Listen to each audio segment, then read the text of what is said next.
Howdy, this is Eric Franklin with the Garrison Public Affairs Office, and this week's episode, we have someone from the Civilian Personnel Advisory Center, or CPAC, coming in to tell us about the myths and the truths about getting a government job on this week's Great Big Podcast.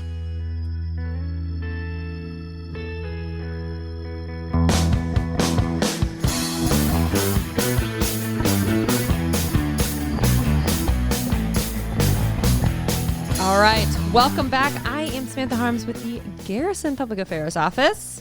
And today on the podcast, Sam, I think we have a guest because we're going to learn.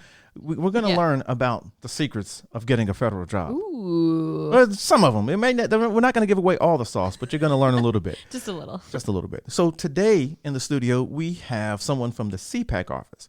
Can you tell us a little bit about who you are and what the CPAC office does? Absolutely. My name is Catherine Lewandowski. I'm the director of the CPAC. And the CPAC is the Installation Civilian HR Office, so Human Resources Office. So we hire people. We help managers classify jobs.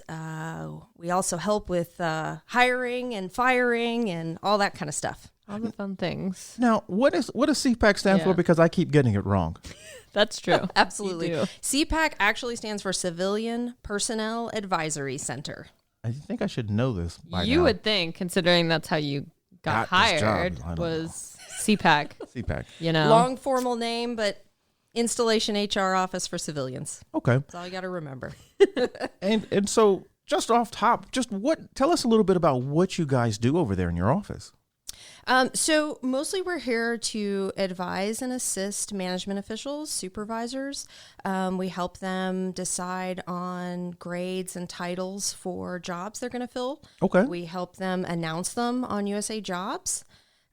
We help employees with benefits. We help with retirements. We help with various types of things like that. Recruitment. We go to job fairs on behalf of management. Oh, okay. All that fun HR stuff. I didn't get a recruitment. I know, neither did I. I'm feeling slighted now. I'm feeling slighted. It's okay, though. But so you mentioned that you work with CPAC. You are CPAC, but you mentioned that you work with USA Jobs. So you put the jobs on there. So tell us a little bit about how that process works. I know a lot of people may think, oh, there's a computer system that looks at the resumes and says, nope, this comma is not out of place. So how does that work?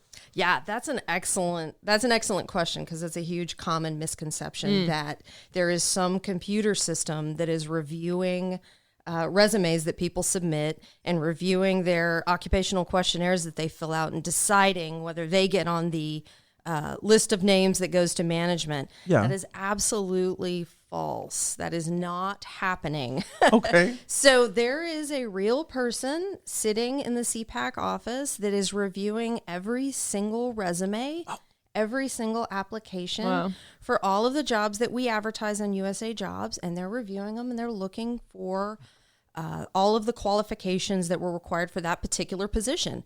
And once those people have met those qualifications, those are the people that go out on the referral list for the selecting official to select from. Yeah, okay, so I definitely heard that myth when I was applying for my job. Absolutely, I heard that a lot. I heard that from my dad as well, who also was active duty Army for like 27 years and then became a civilian for the Department of the Army and just retired at like 65 years old. And he's the one who told me that from the beginning. So this has been going back a long way. Yeah. So I will say that there was some small amount of truth to that. We used to use an older system. Okay. This is going back probably about 15 years, 20 years. Okay. We used a system called Resumex. That system had a little bit of truth to the keyword magic word thing in it. Hit that quota. Yeah, there was some truth to that, but even then, an HR human resource specialist was still looking at the resumes before they went to the selecting official. But yes, definitely want to totally debunk that myth. There is no keywords. There's no magic phrases you have to put in. You know, when you put your resume together, you want to be honest, you want to be thorough. Yeah. And you want to be as complete as you possibly can, listing all of your experience and all the jobs that you've done over the years. Okay, so we have to start. We've kind of gotten a little bit into the big myth that everybody hears. Yes. Let's talk about the basics, though. So if somebody wants to work for the federal government, what do they need to do, and what should they be looking at when it comes to USA jobs? That sort of like basic information that if someone's never done this before, what should they do? Yeah, let me be honest with you. USA Jobs is not the easiest website to navigate. True. I'm glad someone said it. Yeah, I'm glad it wasn't. It was the professional. Yes, exactly. The professional said it. It's a tough system. It really is. So I think the first thing that I would recommend people do is start looking through the vacancy announcements that are either in the particular job that they're interested in, the location that they're interested in the field of study that they're going through for their college graduates. Look through that on USA Jobs. Once you find jobs that you're interested in applying for, then you need to really thoroughly read vacancy announcements. You need to make sure that you understand what qualifications you need, what type of education you need, what type of certifications you need if the job requires certifications, and then thoroughly follow the instructions in the application process. Yeah. There is a tool in USA Jobs called the Resume Builder. Yep. Yes, love that. Highly, highly, highly recommend that applicants use the Resume Builder. The reason for that is because if they follow the format in the Resume Builder, they will get exactly the right information in their resume. You don't want to use a corporate type resume when you're applying for government jobs. You don't want to use bullets. You want to use descriptive sentences, paragraphs with very complete and very thorough information. If your resume turns out to be 7 pages, that's okay. That's all right. The one place where that's allowed. Yeah. Exactly. It's the one place where we are A-okay with that. We will read it. Yes. Okay, great. Could you tell us a little bit about the preferences and how that works? Because I know that there's a lot of different things that when people look at a vacancy, they'll see the description, obviously, and the requirements of things that you have to have. But included in that, of course, is going to be who the job is available to. Yeah, that's a really good point. And I didn't explain that very thoroughly. That's okay. So when you're looking at a vacancy announcement, one of the areas that you want to look very closely to is the who may apply section. Yeah. And obviously, vacancy announcements are open to different groups of people for various reasons. Some of them legal, some of them are based on preferences of the hiring official. So if you, for instance, are a military spouse and you are applying for a job, you want to do a couple things. You want to make sure that the job vacancy announcement is open to military spouses. Then you want to thoroughly and carefully follow the instructions. You want to upload your sponsor's orders. You want to upload, obviously, your resume. You want to upload any transcripts that you have. And there's also a military spouse verification checklist that you want to upload.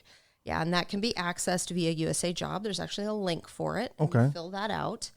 And you also want to upload, and I can't remember if I mentioned this, they're orders. Yes. Yes, you meant orders, and I didn't mention marriage certificate. Yes, that's important. You want to make sure that you upload the marriage certificate. For veterans, most jobs are going to be open to veterans by law. Want to make sure that veterans upload their DD-214, specifically the copy that shows how they were discharged. So this is the member 4 copy or the member 2 copy. Yeah. And then if they are a disabled veteran, their VA letter is very important to have uploaded. And then they can upload an SF-15.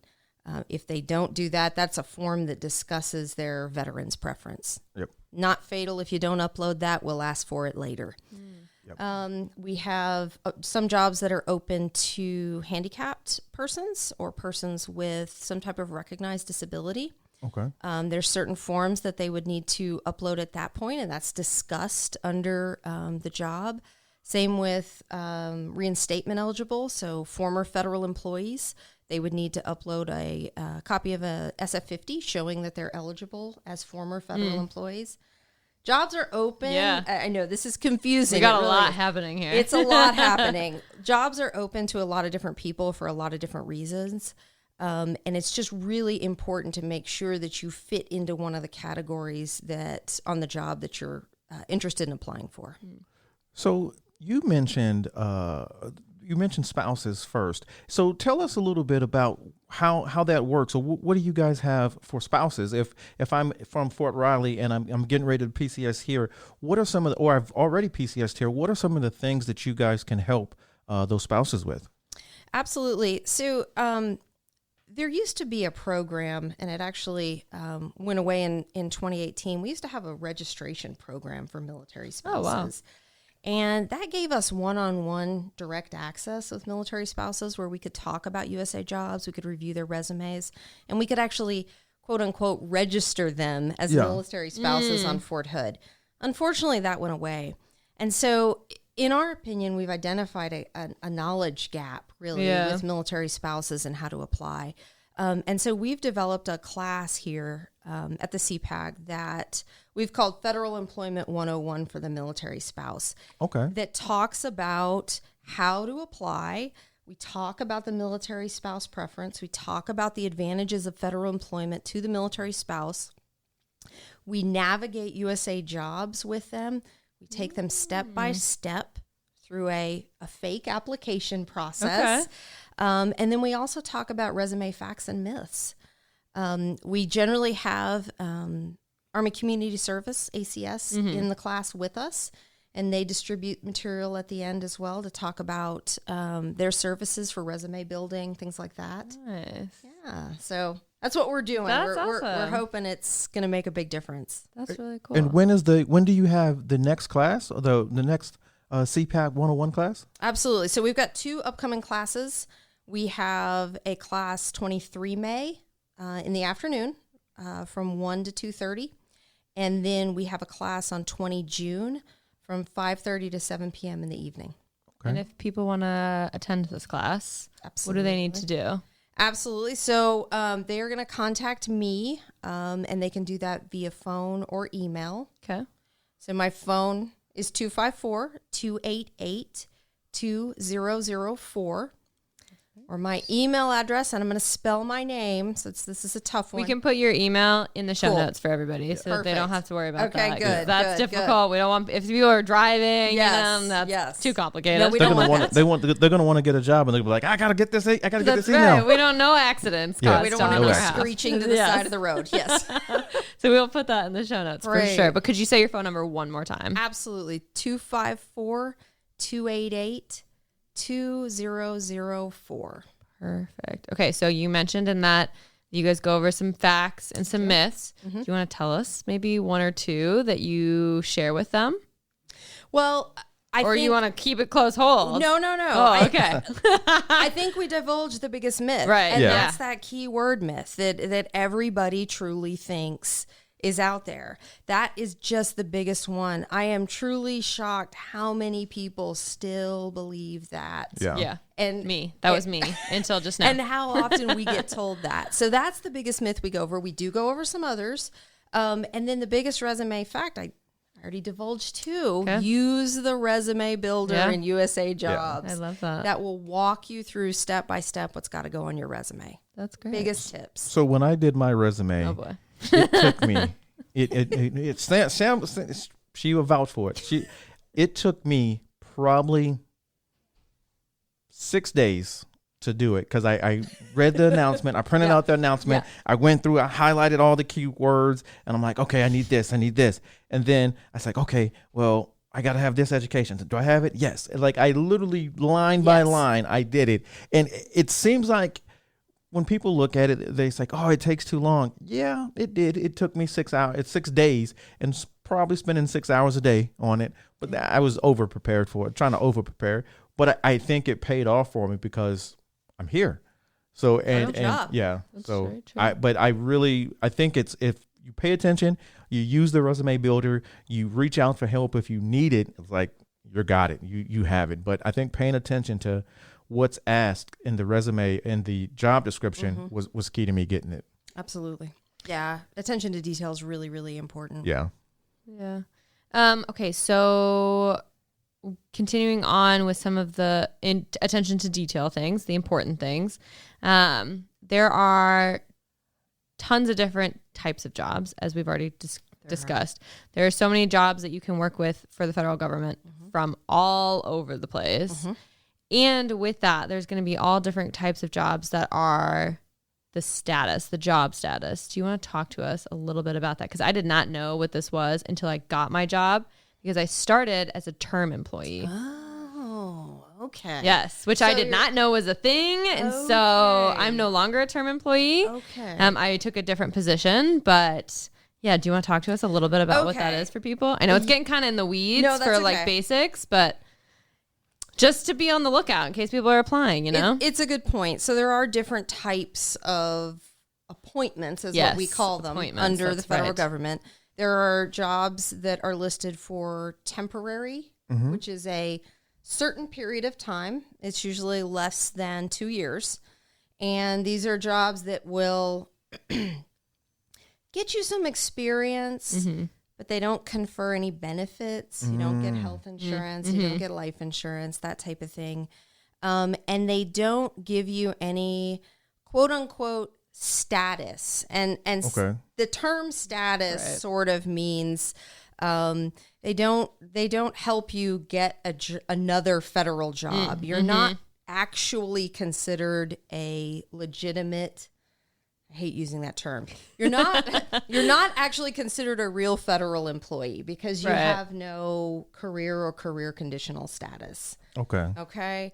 You have very few retainment rights within the federal government, anything like that. You're sort of what's considered an at-will employee. Yeah. So the next category that we could consider is called term appointments. Right. And term appointments are a little more aggressive than temporary appointments. I like that. That's fun. If you will. You get full benefits, and they can go up to 6 years. Okay. They're much longer. You're going to earn on a retirement. You're going to earn leave. You're going to earn life insurance. You can have health benefits, all of those things. But they still don't confer any status. So you're still not career. You're still not career conditional. So what the ultimate goal probably for most people is to get a permanent job. And a permanent job is a career or career conditional job in the federal service. And then you get the status and you get all the benefits and you get retirement. You get all that kind of stuff. All those fun things. Yeah. See, I now I have to go look at I guess it's my SF50 will tell me if I'm conditional or conditional. What was the other one? Career or career conditional. Career. Do you want to tell us what the difference is between those two? Yeah, clearly I don't know. Pretty simple, yeah. So a career employee has just been in a permanent appointment for 3 years or longer. Okay. A career conditional employee, it's been less than 3 years on a permanent appointment. So that's what you are. Yes, that's where I am. You're not quite at that 3 year mark. Not You're quite still there working yet. on it. It's okay. I'll get there. You will, yes. Yes. Is there anything else that we need to talk about that we haven't touched on yet? I guess one question would be is if people are applying for jobs and they have questions, can they reach out to CPAC, or is there somebody that they could email and get their questions answered? Is there like a overall helpline that people could go to? That's a really good question, and it's complicated. Unfortunately complicated to answer. So there is an applicant help desk built into USA Jobs. Okay. It's a bit confusing to navigate, as is most of USA Jobs, unfortunately. I did not design USA Jobs. They didn't ask me about USA Jobs. Shocked. So unfortunately, that can be navigated. But absolutely, they can call the CPAC. They can come by the CPAC. If they have questions, we're happy to answer their questions. Okay. You know, I don't have the staff to help with resumes and to walk them through hours worth of a process. Unfortunately, I truly wish I did. I think it would be just like a dream come true.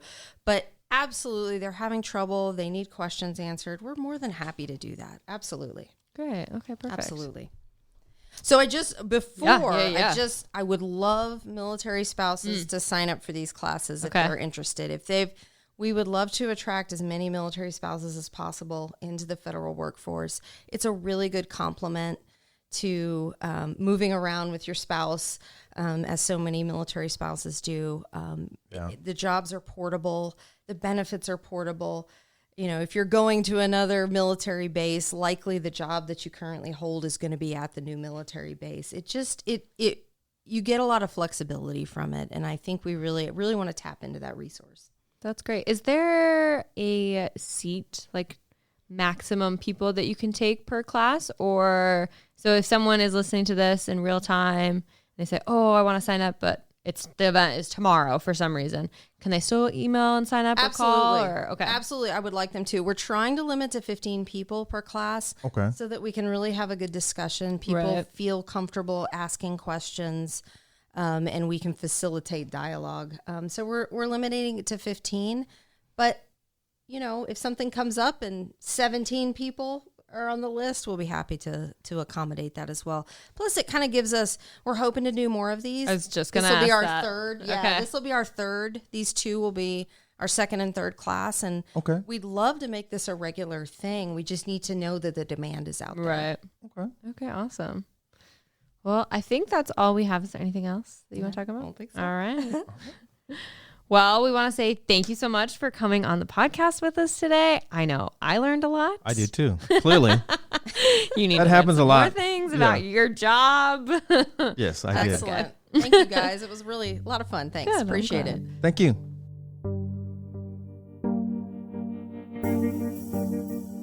I'm Ron Smiley with a message from the Fort Cavazos Army Substance Abuse Program, ASAP. As we enjoy the summer months this year, we must think about effective means to keep our community safe. A key ingredient to this process is always engaged leadership with a plan. The Fort Cavazos leadership and the ASAP are committed to ensuring we meet this challenge with our Summer Sense campaign, which runs from Memorial Day through Labor Day each year. The theme of the campaign each year is Keep It a Safe Summer KISS. The goal of the campaign are to heighten awareness and reduce alcohol-related incidents so often related to the summer months. We have already suffered several traffic losses this year around the country due to alcohol-related incidents. Every one of these losses could have been prevented. We must stress to our soldiers, family members, and civilians in the community that high-risk behavior has a strong potential for high-risk consequences, such as injury or even death. Please take measures this summer to stay safe by not driving, swimming, or boating while drinking alcohol. Remember, in Texas, drive sober or you will get pulled over.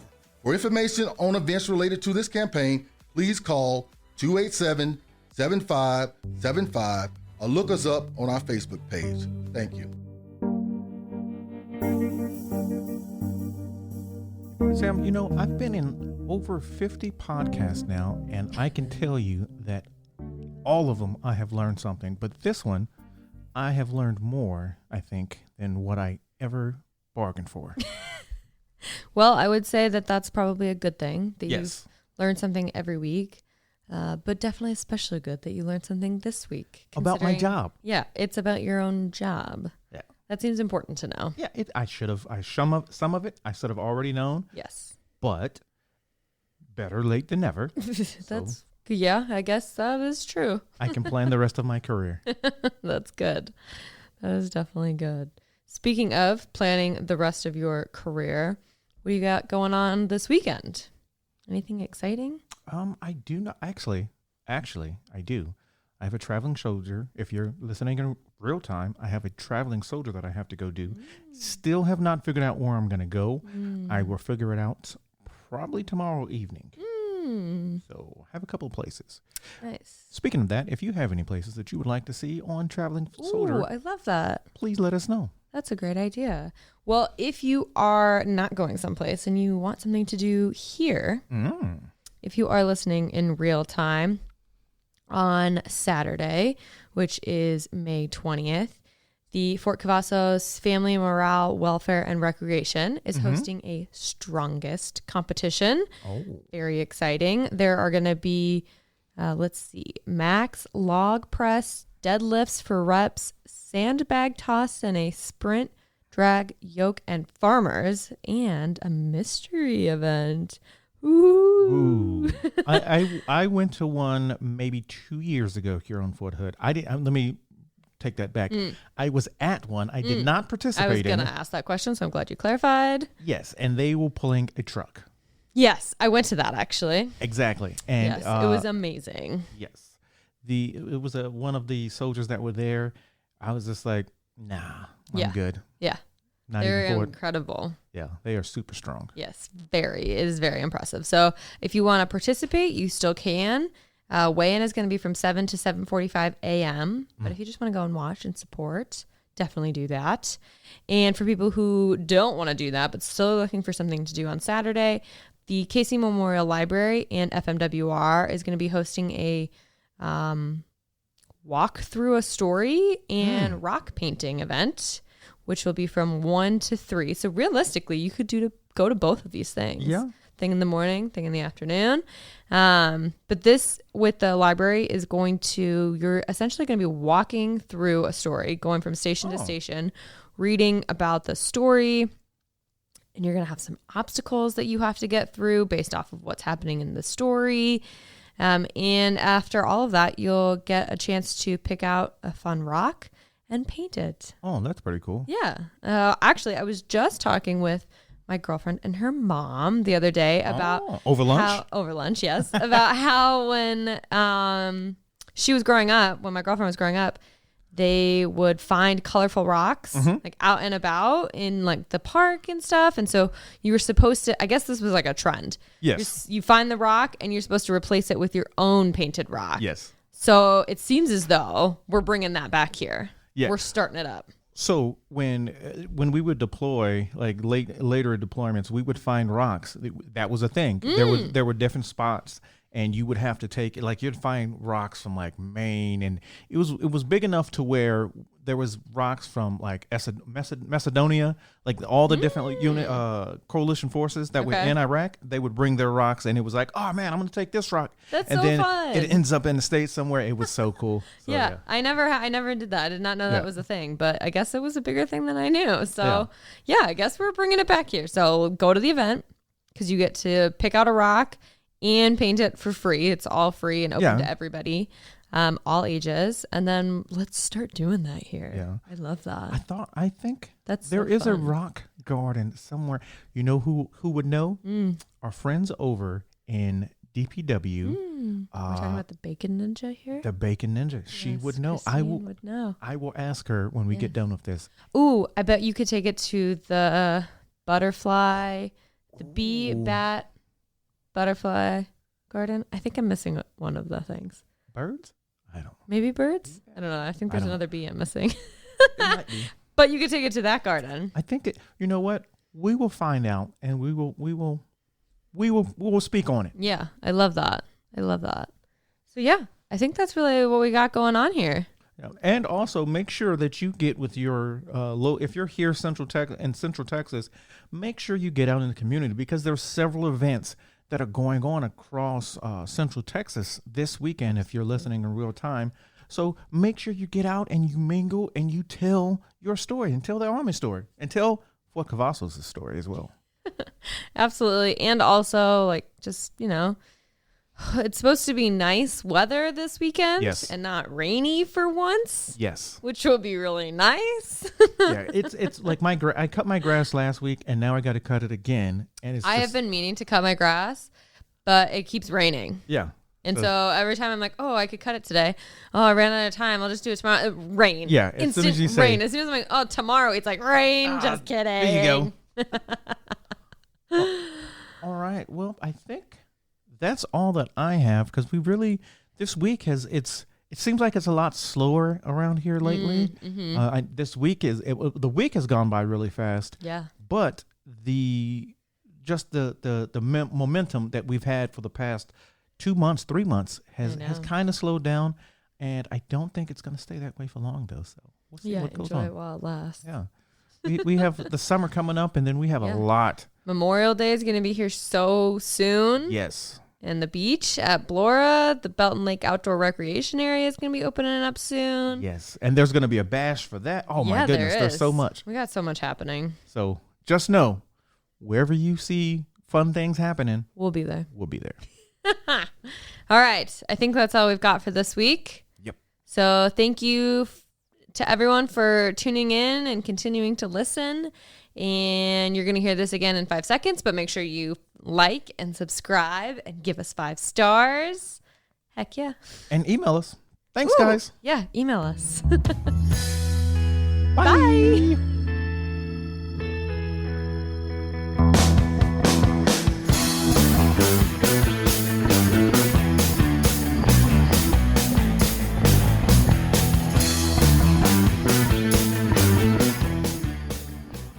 This podcast is a U.S. Army Garrison Fort Cavazos and Fort Cavazos Public Affairs production. Have a question or want to share some of your wisdom with us? Drop us an email at fortcavazos@gmail.com. You can follow us on Facebook, Instagram, and Twitter at Fort Cavazos Army. And as always, be sure to leave us a review and subscribe wherever you listen to podcasts.